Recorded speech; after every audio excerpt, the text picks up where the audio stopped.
El Padre Nuestro, comentado por Santo Tomás de Aquino. Parte final, quinta petición, y perdónanos nuestras deudas, así como nosotros perdonamos a nuestros deudores.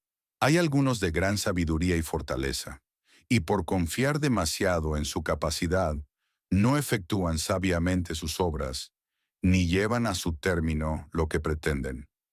Proverbios 20:18. Las empresas con el consejo se afianzan. Pero advirtamos que el Espíritu Santo, que da la fortaleza, da también el consejo, porque todo buen consejo relativo a la salvación de los hombres del Espíritu Santo procede. Ahora bien, el consejo le es necesario al hombre cuando vive en tribulación, como la consulta de los médicos cuando alguien enferma, por lo cual también el hombre, como espiritualmente está enfermo por el pecado, para sanar debe pedir consejo. En Daniel 4:24 se ve que el consejo le es necesario al pecador cuando dice a Nabucodonosor: «Oh rey, acepta mi consejo. Redime con limosnas tus pecados». El mejor consejo contra el pecado es la limosna y la misericordia, por lo cual el Espíritu Santo enseña a los pecadores que pidan y oren: «Perdónanos nuestras deudas». Por otra parte, a Dios le debemos lo que le quitamos de su derecho. Ahora bien, derecho de Dios es que hagamos su voluntad, prefiriéndola a la nuestra. Así es que menoscabamos su derecho cuando preferimos nuestra voluntad a la suya. Y esto es pecado, y los pecados son deudas nuestras.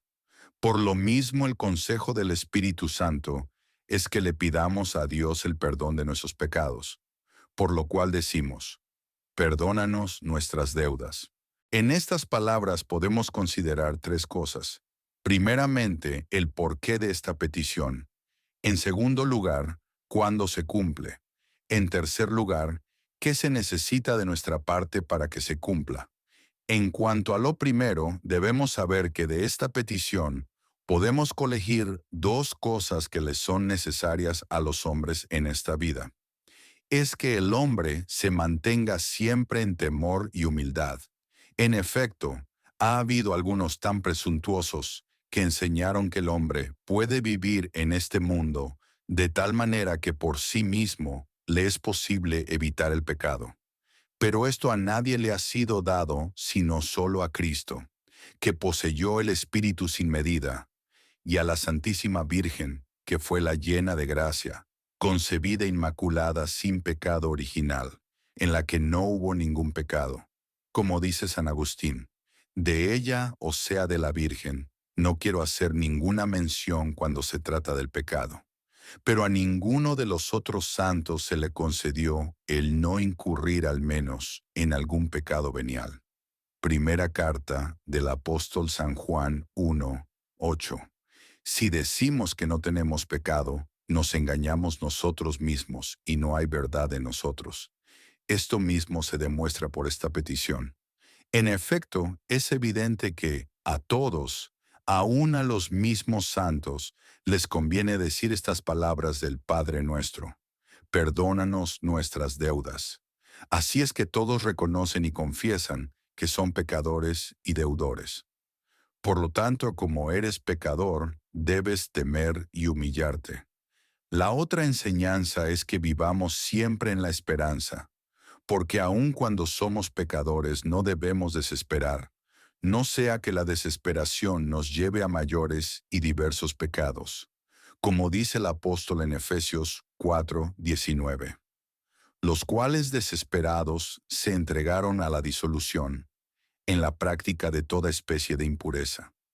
Luego conviene que siempre esperemos, porque por más pecador que sea el hombre, debe esperar, pues si se arrepiente y se convierte perfectamente, Dios lo perdona. Ahora bien, tal esperanza se fortalece en nosotros cuando pedimos: «Perdónanos nuestras deudas». Esta esperanza la arrancaron los novacianos, los cuales dijeron que quienes pecaran, aunque fuera una sola vez después del bautismo, jamás obtendrían misericordia. Pero esto no es verdad, puesto que la palabra de Cristo es verdadera. San Mateo 18:32. Te perdoné toda deuda porque me lo rogaste. Así es que en cualquier día que pidas, podrás alcanzar misericordia, si ruegas con dolor de tus pecados. Así pues, de esta petición brotan el temor y la esperanza, porque todos los pecadores contritos y que se confiesan alcanzan misericordia. Por lo cual era necesaria esta petición dentro del Padre Nuestro. En cuanto a lo segundo, o sea, ¿cuándo es oída esta petición de que se nos perdonen nuestras deudas? Debemos saber que en el pecado hay dos elementos: la culpa con la que Dios es ofendido y la pena que se debe por la culpa. Mas la culpa se perdona con la perfecta contrición, que incluye el propósito de confesarse y satisfacer. Salmo 21:5. Confesaré, dije yo, contra mí mismo al Señor mi injusticia, y tú perdonaste la impiedad de mi pecado. Por lo tanto, no se debe desesperar, puesto que para el perdón de la culpa basta la perfecta contrición con el propósito de confesarse.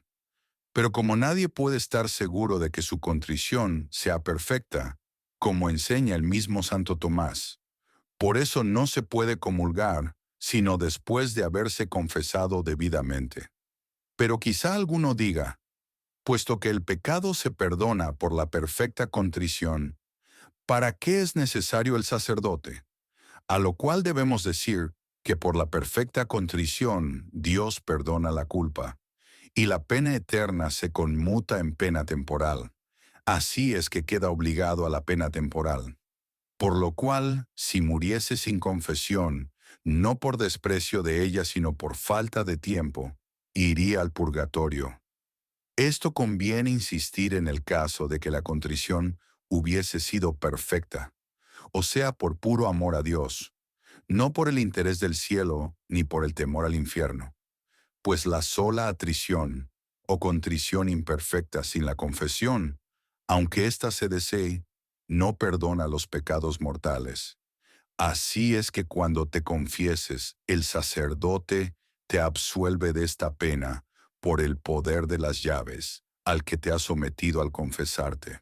Y por eso dijo Cristo a los apóstoles San Juan 20:22-23, recibid el Espíritu Santo, se les perdonan sus pecados a aquellos a quienes se los perdonaréis, y se les retienen a aquellos a quienes se los retuviereis. Por eso cuando alguien se confiesa una vez, se le perdona algo de esa pena, y de igual manera cuando se confiesa de nuevo. Y podría confesarse tantas veces que se le perdonara íntegra. Además, los sucesores de los apóstoles hallaron en la fuente de la revelación otro modo de perdón de esta pena, a saber, por el beneficio de las indulgencias, que para el que vive en la caridad valen tanto cuanto expresan y cuanto prometen. Es claro que el Papa tiene este poder, porque muchos santos hicieron gran número de obras buenas, y sin pecar, al menos mortalmente, y tales obras buenas las hicieron para la utilidad de la Iglesia. Asimismo, los méritos de Cristo y de la Santísima Virgen están como en un tesoro, por lo cual el Sumo Pontífice y aquellos a quienes él mismo lo conceda, pueden distribuir esos méritos donde sea necesario. Así pues, se perdonan los pecados no solo en cuanto a la culpa por la contrición, sino también en cuanto a la pena por la confesión y por las indulgencias. Acerca de lo tercero, ¿qué debemos hacer para que se cumpla esta petición del Padre Nuestro? Debemos saber que de nuestra parte se requiere que nosotros perdonemos a nuestros prójimos las ofensas que se nos hagan, por lo cual se dice, así como nosotros perdonamos a nuestros deudores, pues de otra manera Dios no nos perdonaría. Eclesiastés 28:3. Un hombre guarda encono contra otro hombre, y de Dios espera su remedio. San Lucas 6:37. Perdonad y seréis perdonados. Por lo cual solo en esta petición se pone una condición, al decir, así como nosotros perdonamos a nuestros deudores. Por lo mismo, Si no perdonas, no se te perdonará. Mas podríais decir, yo diré las palabras precedentes, a saber, perdónanos, pero callaré el, así como nosotros perdonamos a nuestros deudores. Luego, ¿acaso tratas de engañar a Cristo? Pero seguramente que no lo engañarás. Porque Cristo que hizo esta oración, muy bien se acuerda de ella, por lo cual no puede ser engañado. Por lo tanto, si la dices con la boca, ratifícala con el corazón.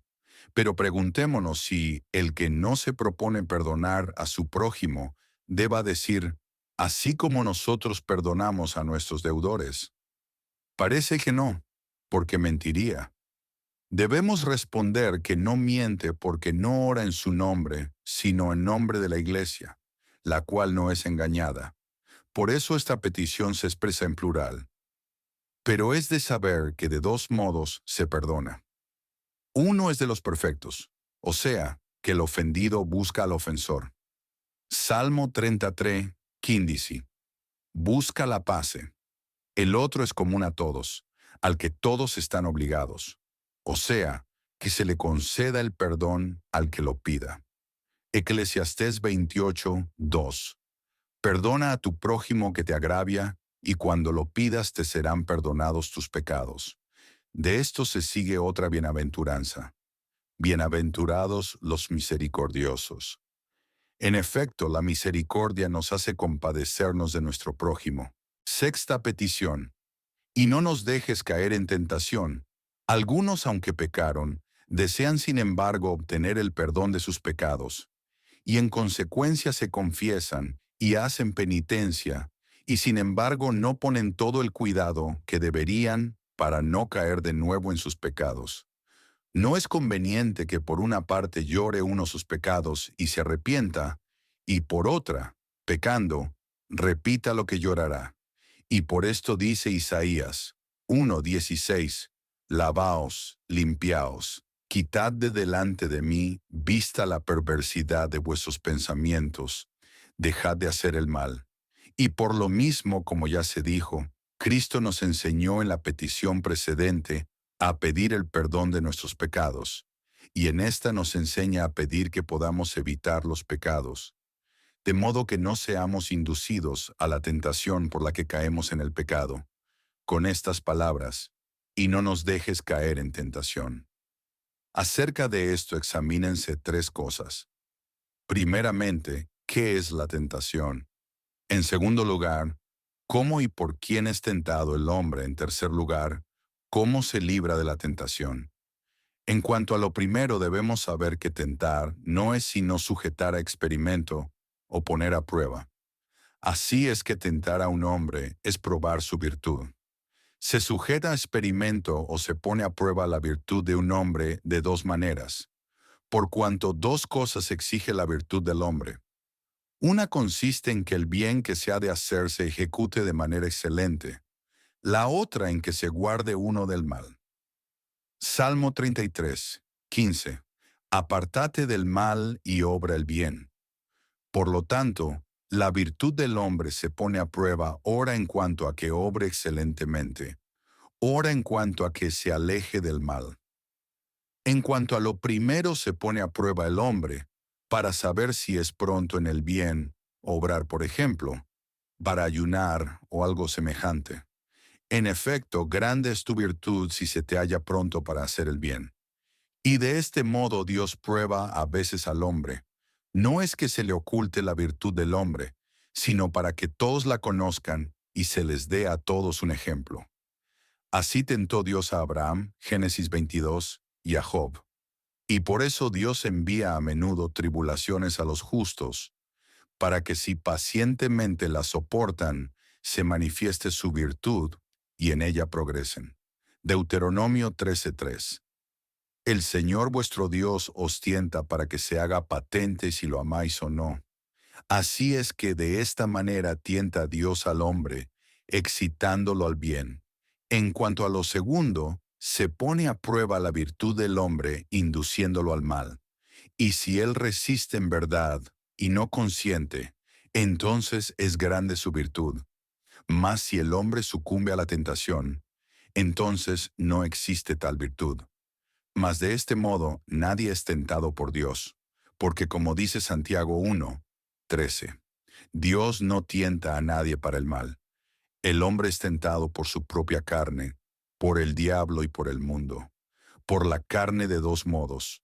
Primeramente, porque la carne instiga al mal. En efecto, la carne siempre busca sus deleites, a saber, los carnales, en los que frecuentemente hay pecado.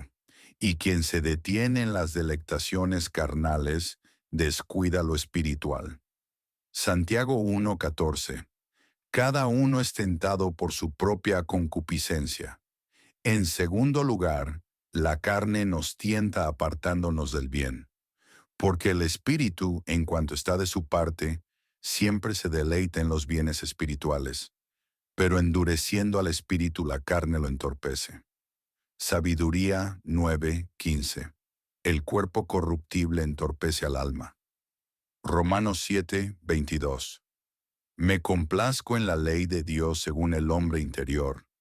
Mas yo veo en mis miembros otra ley que resiste a la ley de mi razón y que me tiene cautivo bajo la ley del pecado que está en mis miembros.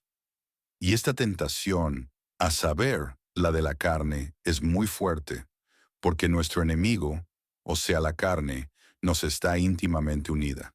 Y como dice Boecio, ninguna peste es más eficaz para hacer daño que un enemigo de casa, por lo cual debemos estar vigilantes contra ella. San Mateo 26:41. Vigilad y orad para que no caigáis en tentación. El diablo tienta de muy fuerte manera, porque después de vencida la carne se presenta otro enemigo, esto es, el diablo, contra el cual nos toca una gran pelea cuerpo a cuerpo. San Pablo, Efesios 6:12. No es nuestra pelea solamente contra la carne y la sangre, sino contra los principados y las potestades, contra los adalides de estas tinieblas del mundo, por lo cual al diablo característicamente se le llama el tentador. Primera carta a los Tesalonicenses 3:5. No fuera a ser que el tentador os hubiera tentado, pero en sus tentaciones procede con suma astucia.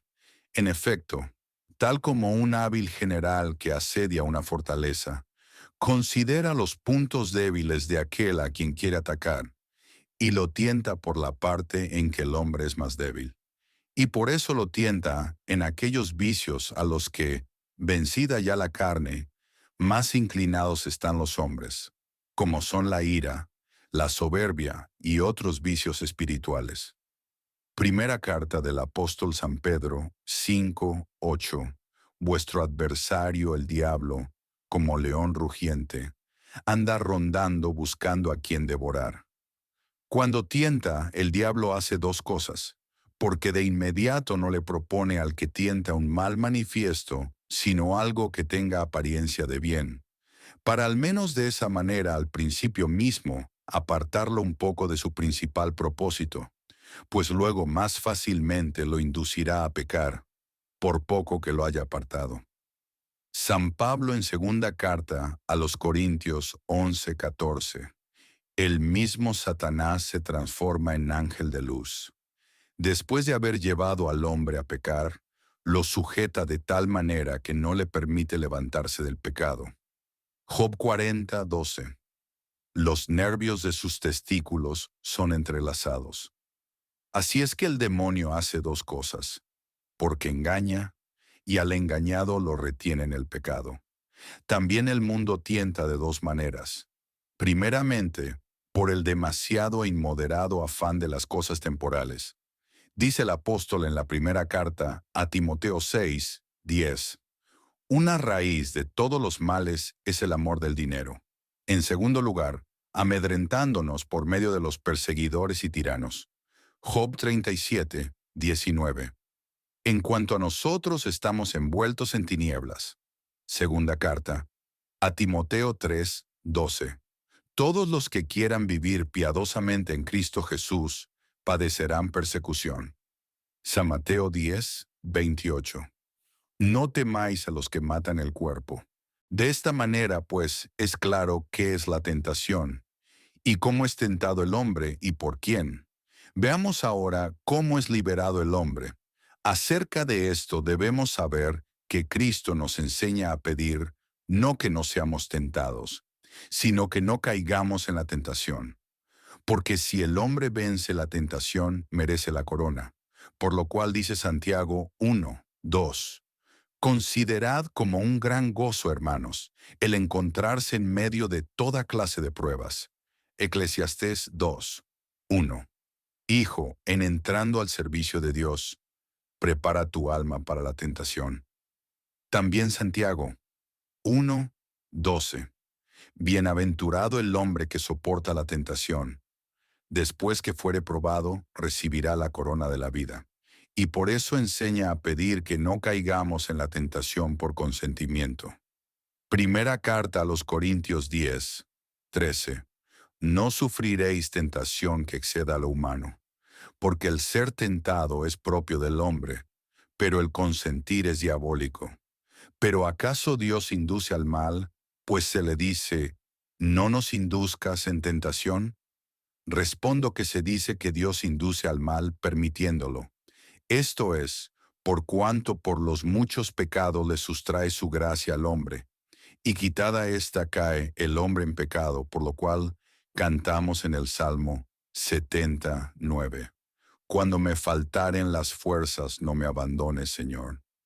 Pero gracias al fervor de la caridad, Dios rige al hombre para que no caiga en la tentación. Porque la caridad, por corta que sea, puede resistir a cualquier pecado. Cantar de los Cantares 8:7. Las muchas aguas no pudieron extinguir la caridad. Nos rige a sí mismo por la luz del entendimiento, con la cual nos instruye sobre lo que debemos hacer. Porque como dice el filósofo, todo pecador es ignorante. Salmo 31:8. Entendimiento te daré y te instruiré. Y esto lo pedía David, quien decía Salmo 12:4-5. Alumbra mis ojos a fin de que jamás duerma yo el sueño de la muerte. Que no diga alguna vez mi enemigo, triunfé sobre él. Mas esto lo alcanzamos por el don de inteligencia, y porque no consintiendo en la tentación, conservamos limpio el corazón, acerca de lo cual dice San Mateo 5:8. Bienaventurados los limpios de corazón, porque ellos verán a Dios. De modo que así llegaremos a ver a Dios, a lo cual nos conduzca Él mismo. Séptima petición, mas líbranos del mal. Amén. Arriba nos enseñó el Señor a pedir el perdón de los pecados y cómo podemos evitar las tentaciones. Aquí nos enseña a pedir el ser preservados del mal, y esta petición es general contra todos los males, a saber, pecados, enfermedades y aflicciones, como dice San Agustín. Pero como ya hablamos del pecado y de las tentaciones, nos resta hablar de los otros males, a saber, de todas las adversidades y aflicciones de este mundo, de las cuales Dios nos libra de 4 maneras. Primeramente, hace que no se presente la aflicción, pero esto ocurre raramente, porque en este mundo los santos son afligidos, pues como se dice en segunda carta a Timoteo 3:12, todos los que quieran vivir piadosamente en Cristo Jesús padecerán persecución. Sin embargo, Dios le concede alguna vez a alguien el no ser afligido por el mal, ciertamente cuando lo sabe falto de fuerzas, y que no podrá resistir, así como el médico no le da medicinas fuertes al enfermo débil. Apocalipsis 3:8. He aquí que puse ante ti abierta una puerta, que nadie podrá cerrar en atención a tu falta de vigor. Mas en la patria esto será la ley general, pues allí nadie será afligido. Job 5:19. En las 6 tribulaciones, a saber, de la presente vida que se articula por sus 6 edades, te libertará, y a la séptima no te alcanzará el mal. Apocalipsis 7:16. Ya no tendrán hambre ni sed. En segundo lugar, Dios nos libra del mal consolándonos en las aflicciones, Porque si Dios no consolase al hombre, no podría éste subsistir. Segunda carta. A los Corintios 1:8. Fuimos abrumados desmedidamente sobre nuestras fuerzas. Y 7:6. Pero Dios, que consuela a los humildes, nos ha consolado. Salmo 93. A proporción de la multitud de los dolores de mi corazón, tus consuelos alegraron mi alma. En tercer lugar, porque Dios les hace tantos beneficios a los afligidos, que éstos dan al olvido sus males. Tobías 3:22. Después de la tempestad produces la bonanza. Así, por lo tanto, no son de temer las aflicciones y tribulaciones de este mundo, porque son fácilmente soportables, tanto por la consolación que traen consigo, como por su brevedad.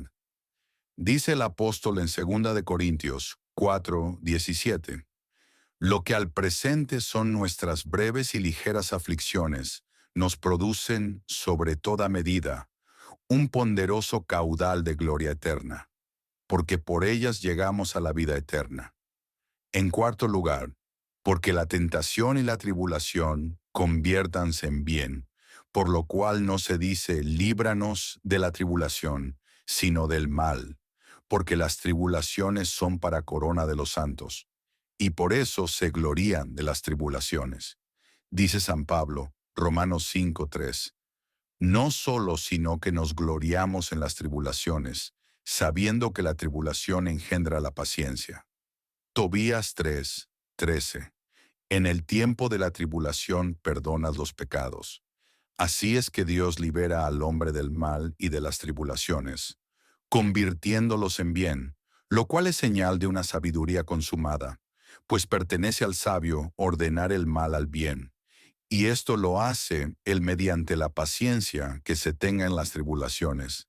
Ciertamente las demás virtudes se sirven de los bienes, pero la paciencia se sirve de los males. Y por eso solo en los males, esto es, en las adversidades, es necesaria. Proverbios 19:11. La ciencia de un hombre se conoce por su paciencia, por lo cual el Espíritu Santo hace que pidamos el don de sabiduría. Y por este don llegamos a la bienaventuranza, a la que nos ordena la paz, porque por la paciencia tenemos paz lo mismo en tiempo próspero que en el adverso. Y por eso los pacíficos son llamados hijos de Dios. Son semejantes a Dios, porque así como a Dios nada lo puede dañar, tampoco a ellos, ni las cosas prósperas ni las adversas. Y por eso, bienaventurados los pacíficos, porque serán llamados hijos de Dios. San Mateo 5:9.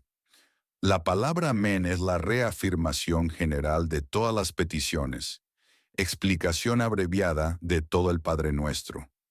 Para explicarla brevemente, se debe saber que en la oración dominical se contienen todas las cosas que se han de desear y todas las cosas de las que hemos de huir. Ahora bien, entre todas las cosas deseables, lo que más se desea es lo que más se ama, y esto es Dios. Y por eso, primeramente, pides la gloria de Dios cuando dices, santificado sea tu nombre.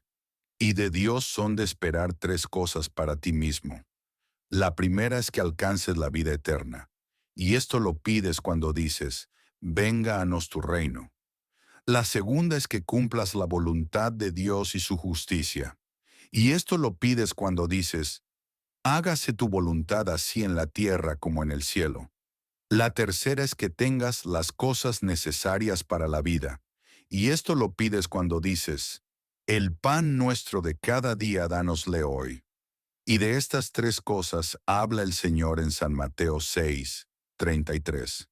Buscad primero el reino de Dios, en cuanto a lo primero, y su justicia, en cuanto a lo segundo, y todo lo demás se os dará por añadidura, en cuanto a lo tercero. Ahora bien, las cosas que se han de evitar y de las que se debe huir son las contrarias al bien, y el bien es lo que primeramente se ha de desear, y es cuádruple, como ya se dijo. Y primeramente es la gloria de Dios, y a esta ningún mal le es contrario. Job 35:6.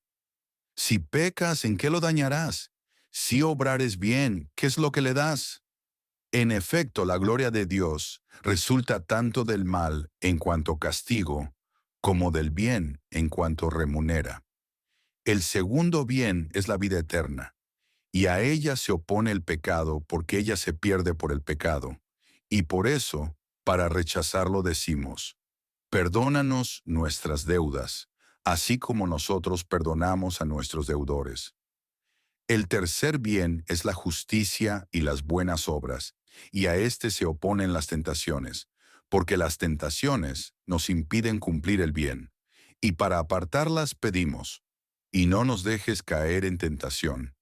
El cuarto bien son las cosas que nos son necesarias, y a éste se oponen las adversidades y las tribulaciones, y para apartarlas pedimos, mas líbranos del mal. Amén.